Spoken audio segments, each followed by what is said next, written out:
Comment refabriquer une pièce du quotidien avec Fusion 360? Parce que c'est vrai que ces derniers temps, on a réalisé plusieurs tutos sur Fusion 360, mais aucune des modélisations qu'on a réalisées était en réalité concrète.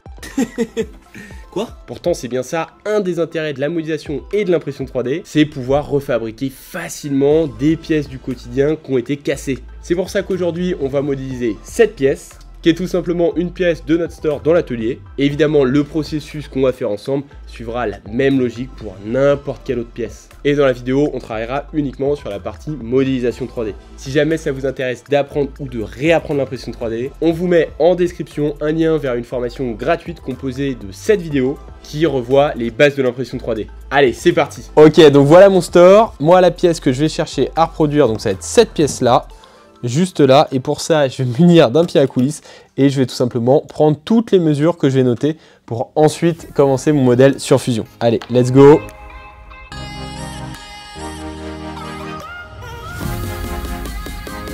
Et ensuite ce que je vais faire, c'est que je vais prendre en photo mon embout pour l'utiliser comme calque. Donc je le pose juste là, je vais prendre la règle très importante que je vais placer sur le côté, ça va me permettre de l'utiliser comme repère et je vais prendre une photo bien du haut.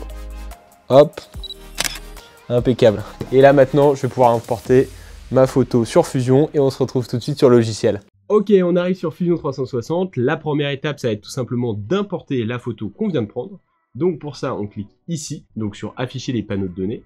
On va faire ensuite nouveau projet. On va appeler ce projet vidéo YouTube tuto. Voilà. Ensuite, on double-clique sur notre nouveau projet et on fait charger. Charger, sélectionner des fichiers. Et moi, ma photo, c'est la photo que je viens d'importer sur mon ordinateur. Je fais ensuite ouvrir. Charger. Voilà, ma photo maintenant est juste là.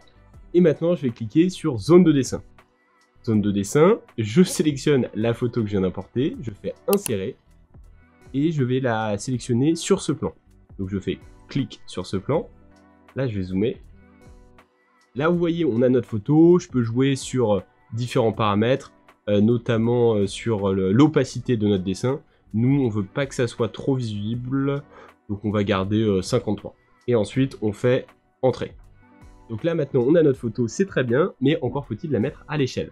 Donc pour ça, on clique ici, on clique ensuite sur la photo, et on va faire Calibrer. Calibrer, je vais me mettre bien en face de mon plan, donc en cliquant ici. Et je vais prendre le premier centimètre ici. Hop. Et voilà. Et ça, cette valeur, on va dire que c'est 10 mm. 10 mm, je fais Entrée. Et là, maintenant, notre photo est correctement mise à l'échelle. Maintenant que notre photo est à l'échelle, je vais positionner correctement dans mon plan la photo. Je clique ici. Je fais Modifier la zone de dessin. Et là, vous voyez, vous avez des petites flèches. Moi, je vais jouer avec pour la positionner correctement par rapport à mes différents axes. Donc là, c'est très bien. Attendez, je vais vous baisser l'opacité pour que vous puissiez voir les axes de construction. Et là, je vais monter légèrement, hop, ma pièce. Et voilà. Là, ma photo est correctement positionnée dans mon plan. Et je fais OK. On va pouvoir maintenant s'attaquer à la construction. Pour ça, on clique sur Créer une esquisse. Et on va commencer par la base de notre petit bitonio. On clique dessus. Ensuite, on va faire centre, diamètre et cercle. On va faire un cercle. Et d'après les mesures qu'on a prises tout à l'heure, ce cercle-là, il est de 18 mm. On fait Entrée. Donc, on a la base de notre petit bitonio. On fait Terminer esquisse. Et maintenant, on va créer le haut de la base de notre bitonio. Donc, pour le coup, on clique sur Construction, Plan de décalage. On clique sur notre cercle qu'on vient de créer. Et là, il va être décalé de 7 mm. Et ensuite, on va créer le haut de la base de notre bitonio de 9 mm. Et on fait Entrée. On a un nouveau plan, ce qui fait qu'on peut cliquer sur Créer une esquisse. On sélectionne le plan qu'on vient de créer, comme ceci. Et on clique sur Centre, Diamètre et Cercle. Et on refait un cercle. Et cette fois-ci, il sera de 17,5. Voilà, je fais Entrée. Et maintenant, quand je bouge dans mon logiciel, on voit qu'on a les deux cercles. Et maintenant, je vais joindre mes deux cercles en utilisant la fonction lisser. Je fais donc Créer, Lissage, et je sélectionne mes deux plans, hop, hop. Et ensuite, OK. Et ensuite, on va vider notre cylindre. Donc pour ça, je clique sur coque. Je clique sur la base de mon cylindre. Et là, je vais mettre 1,5 mm. Et je fais entrée. Et là, vous voyez, hop, mon cylindre est creux à l'intérieur. Et là, vous voyez dans la photo, il y a un autre cylindre dans mon cylindre. Donc pour ça, je clique sur créer une esquisse. Je sélectionne la face du fond. Une nouvelle fois, centre, diamètre et cercle. Et là, celui-là, il fait 5 mm. Et je fais entrée. Terminer l'esquisse, je vais l'extruder, je sélectionne la base de mon cylindre intérieur et il fait 6 mm d'après mes mesures.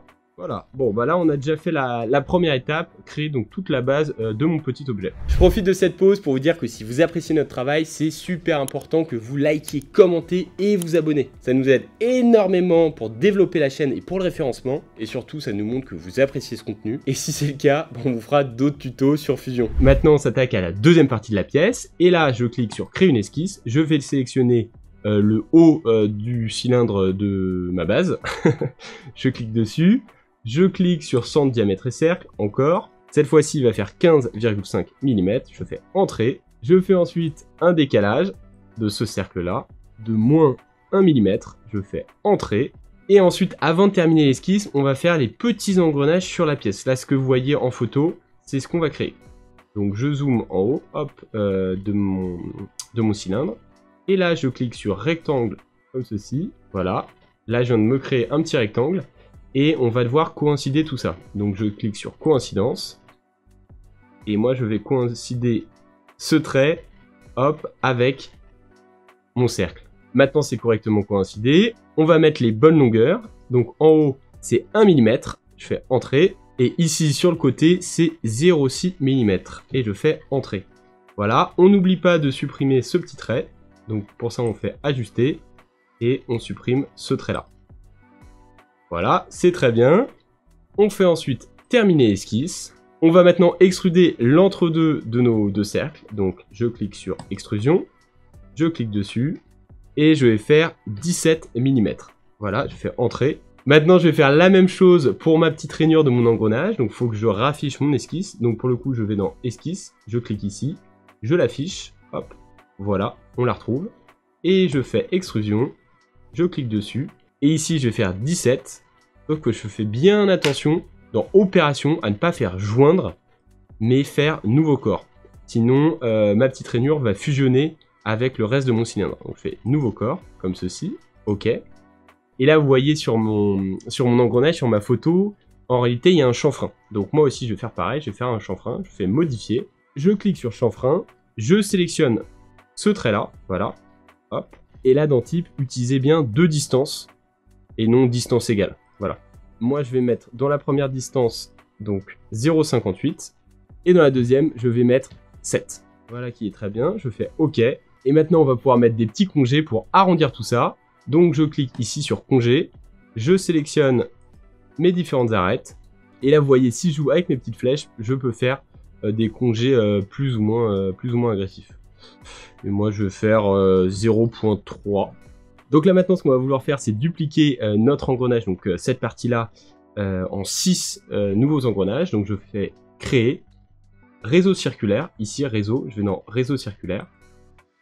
Et je sélectionne ma pièce. Je sélectionne ensuite mon axe. Et dans axe, je vais sélectionner ce cercle-là. Je fais OK. Et dans quantité, on a dit 6. Et on fait OK. Et là, vous voyez, notre pièce, elle est terminée. Maintenant, on va tout simplement combiner tous les corps qu'on a créés pour pouvoir l'exporter correctement en STL. Donc, on clique ici sur combiner, le petit plus. Maintenant, on sélectionne tout. Dans armature, donc on a 6 éléments et un corps cible et on fait OK. Et vous pouvez voir si vous allez dans corps. Normalement, voilà, on a un seul corps. Et maintenant, cette pièce-là, on va pouvoir l'exporter en STL pour pouvoir l'imprimer. Bon, si vous avez des questions sur ce tuto, n'hésitez pas à me poser vos questions en commentaire, c'est fait pour ça. Et si vous souhaitez apprendre les bases de l'impression 3D, je vous rappelle qu'on a en description une formation gratuite composée de 7 vidéos. Donc n'hésitez pas à y jeter un œil.